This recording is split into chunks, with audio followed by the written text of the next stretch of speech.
પ્રમુખ સ્વામી મહારાજ એકવાર યુએસએમાં બિરાજમાન હતા. ત્યાં એક અમેરિકન, તેનું નામ હતું રિકી પ્રેજેક્ટી. આ રિકી પ્રેજેક્ટી નિયમિતપણે યોગ કેન્દ્રમાં જતો હતો. તે પ્રમુખ સ્વામી મહારાજના દર્શન માટે આવ્યો હતો અને ત્યાં તે વજ્રાસનમાં બેઠો. તેની પૂછપરછ કરતાં જણાયું કે તેને ઉપનિષદનું યોગ્ય જ્ઞાન હતું. જો કે તે દારૂ પણ પીતો હતો, માંસ પણ ખાતો હતો અને અઠવાડિયામાં 2 થી 3 વખત ધૂમ્રપાન પણ કરતો હતો. પ્રમુખ સ્વામી મહારાજે તેને તે બધું છોડી દેવા માટે કહ્યું તો તેણે પૂછ્યું કે હું છોડી શકતો નથી, તો એના માટે મારે કયો દૃષ્ટિકોણ રાખવો જોઈએ? તો પ્રમુખ સ્વામી મહારાજ બોલ્યા કે દૃષ્ટિકોણ રાખવાની ક્યાં જરૂર છે? તે ઝેર છે. શું તમે ઝેર પીશો? જુઓ, અમે સિગરેટ પીતા નથી કે દારૂ પણ પીતા નથી, છતાં પણ અમે આનંદિત રહીએ છીએ. તો તેણે જવાબ આપ્યો કે સારું, હું પ્રયત્ન કરીશ. પ્રયત્ન કરવાનું કહો નહીં, ફક્ત તેમને છોડી દો. પીવા અને ધૂમ્રપાનના કોઈ ફાયદા છે કે કેમ તે મને જણાવો. આવી પ્રમુખ સ્વામી મહારાજે દલીલ કરી. તો રિકી તો એકદમ શાંત રહ્યો અને પુષ્કળ પરસેવો પાડવા લાગ્યો.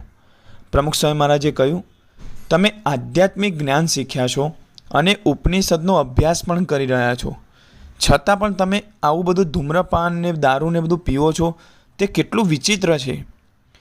તેમણે રાજીનામા સાથે કહ્યું, હું મારા મૂળ સ્વભાવ એટલે કે આ સ્વભાવ સાથે હું બંધાયેલો છું. તો પ્રમુખ સ્વામી મહારાજે તેને સમજાવ્યું કે તમે વ્યસનના પ્રભાવ હેઠળ છો, તેથી તમે તમારા સ્વભાવને છોડી શકતા નથી. હું જે કહું તેમ કરશો તો તમે તમારા સ્વભાવને કાબૂમાં રાખી શકશો. જો તમે પીવાનું અને ધૂમ્રપાન કરવાનું ચાલુ રાખશો તો તમે આધ્યાત્મિક માર્ગ પર પ્રગતિ કરી શકશો નહીં.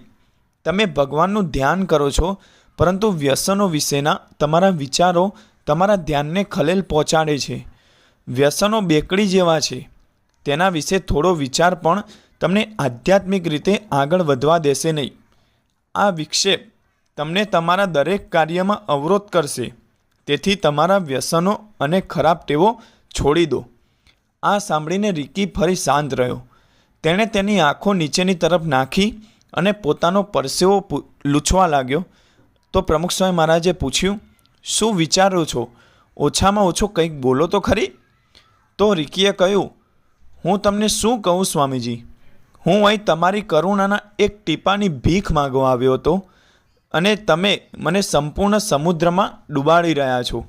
પ્રમુખ સ્વામી મહારાજે હસીને કહ્યું, જરા વિચારો, જ્યારે તમે વ્યસનો છોડી દેશો ત્યારે તમારું શું થશે? તમે શું વિચારો છો? તમને શું લાગે છે?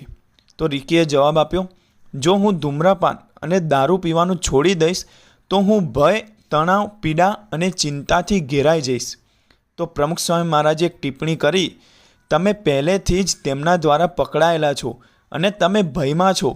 છોડવાના માત્ર વિચારથી પણ તમે ચિંતા કરો છો.